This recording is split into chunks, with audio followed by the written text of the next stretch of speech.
tant que maire de Malakoff, d'accueillir l'Assemblée départementale de la FCPE, l'Assemblée générale.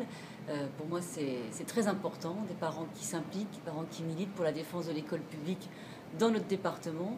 C'est indispensable par les temps qui courent. Donc moi, j'ai plusieurs messages à vous passer. D'abord, continuez à vous battre parce que l'école en a besoin. Voilà, dans notre pays, l'éducation, c'est important. J'aurais un petit message particulier pour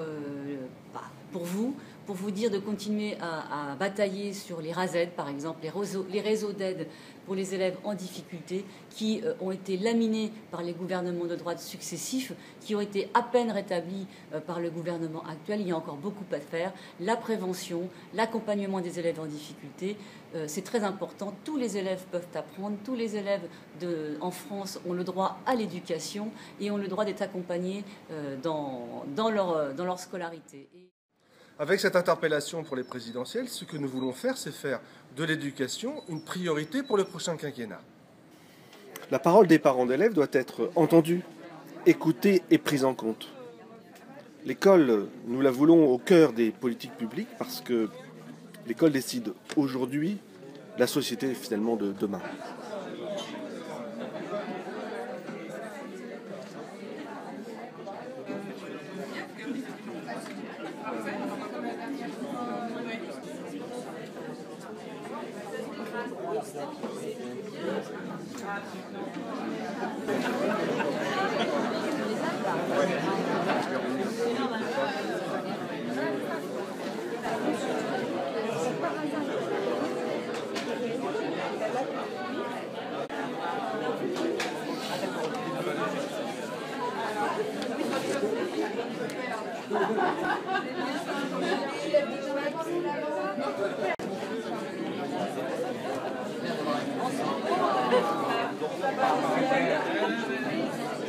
La FCPE a travaillé avec ses adhérents à la construction d'une plateforme de revendication dessinant un projet global pour l'école, en développant les thèmes autour de 5 grands thèmes qu'on peut lister de la façon suivante: pour une école qui forme les citoyens, défendre une école publique gratuite, laïque et républicaine.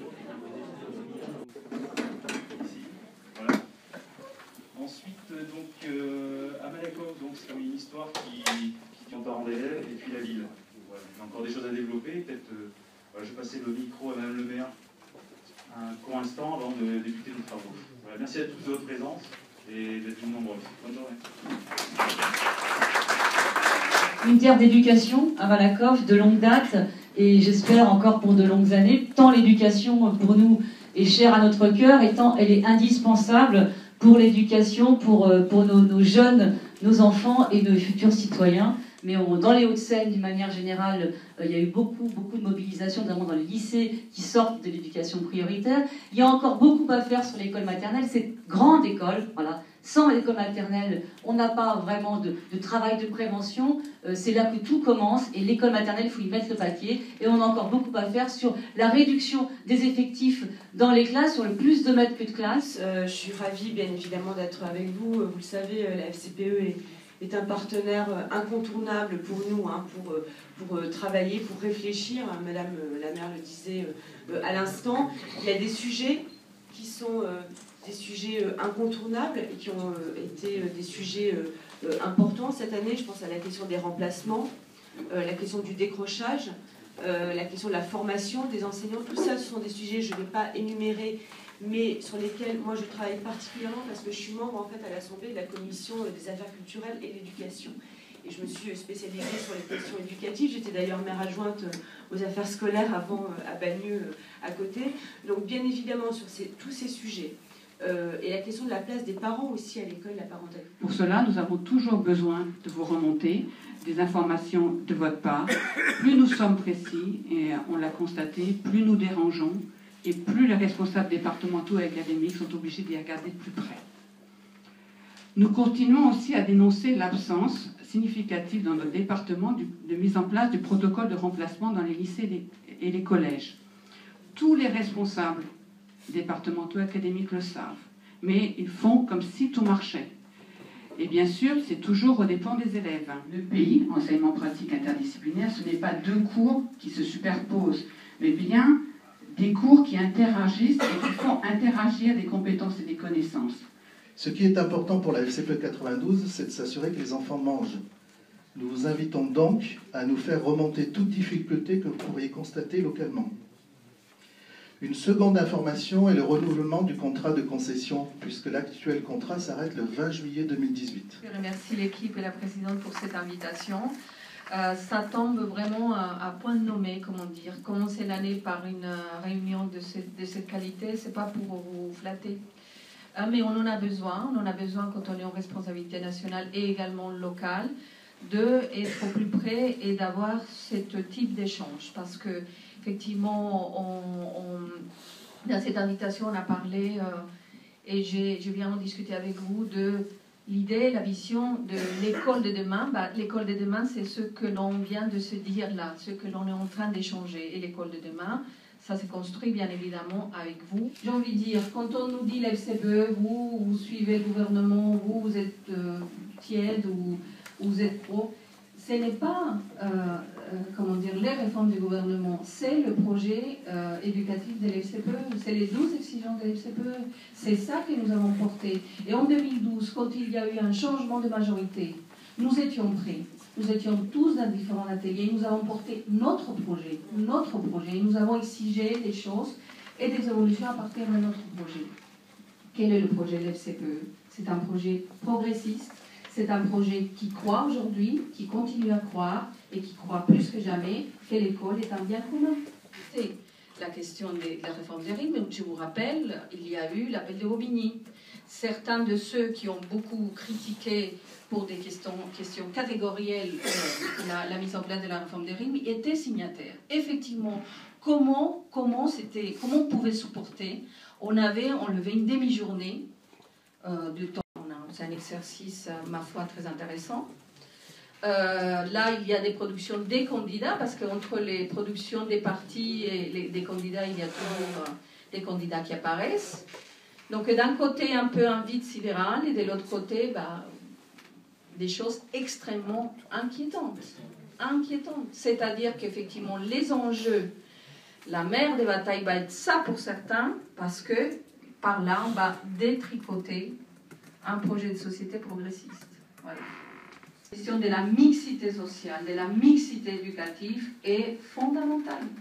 Ça doit être, et vous êtes bien ici au fait de ces questions-là, ça doit être vraiment au cœur de nos combats, de nos batailles. Et vraiment pour prendre l'expression d'un de nos membres du conseil scientifique qu'on a réactivé, Philippe Mérieux, il parle effectivement d'école comme bien commun, et école, c'est l'école qui est l'école publique, qui est l'espace de liberté. Bravo, faut dire.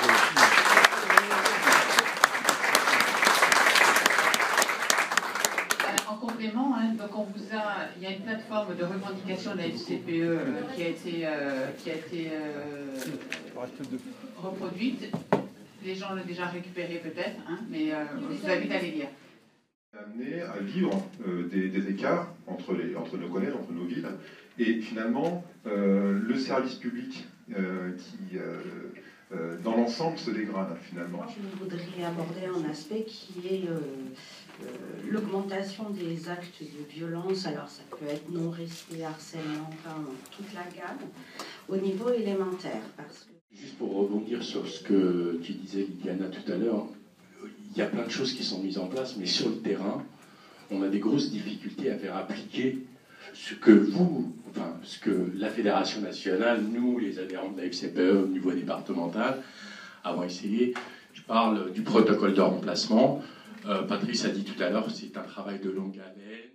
On a parlé tout à l'heure de crise de vocation dans le corps enseignant.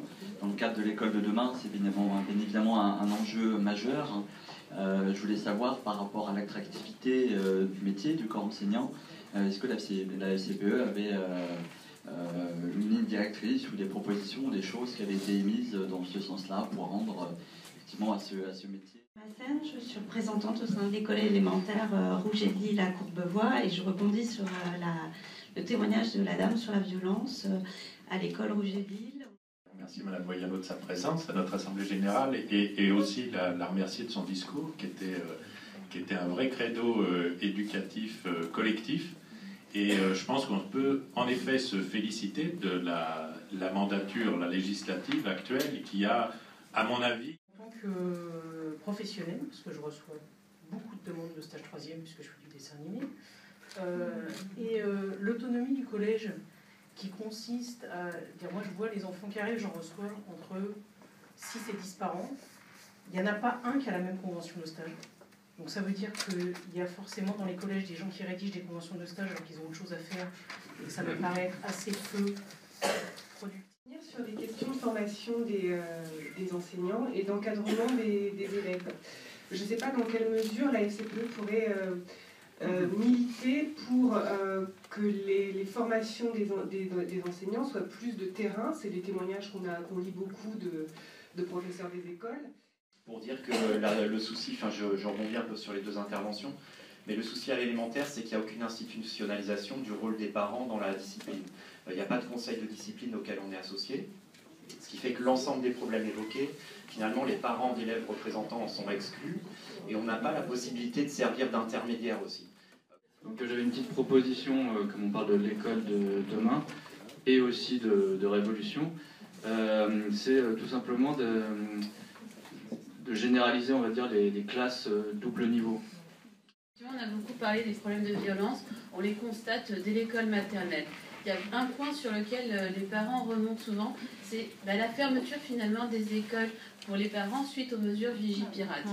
Aujourd'hui, clairement, la relation école-famille se construit énormément au niveau de la maternelle. Aujourd'hui, cette école est fermée pour les parents.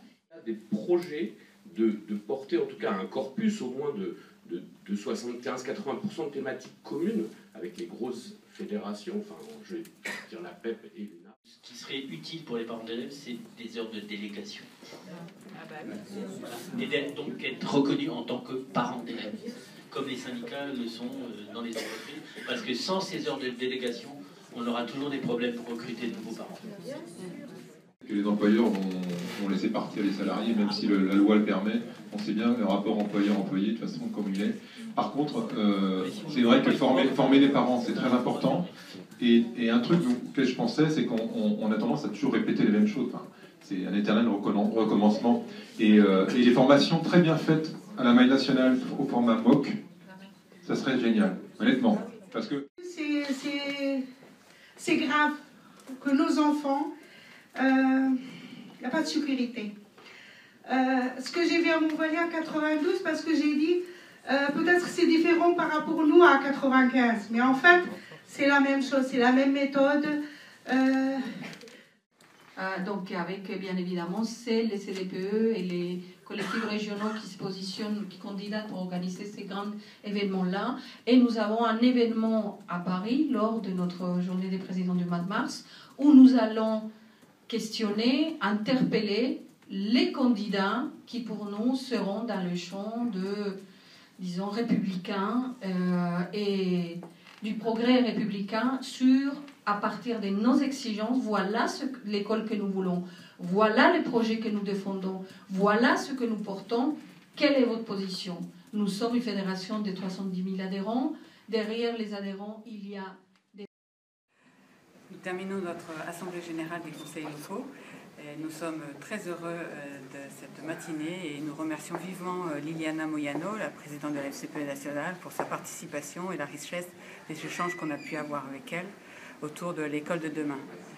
Nous, à la FCPE 92, pour l'école de demain, nous jugeons nécessaire de réformer la pédagogie pour permettre à chaque élève, à chaque enfant, de trouver sa voie dans les apprentissages. C'est des moments comme celui-là, ce matin, ici à Malakoff, invité par le CDPE du 92, et je remercie sa présidente de cette invitation.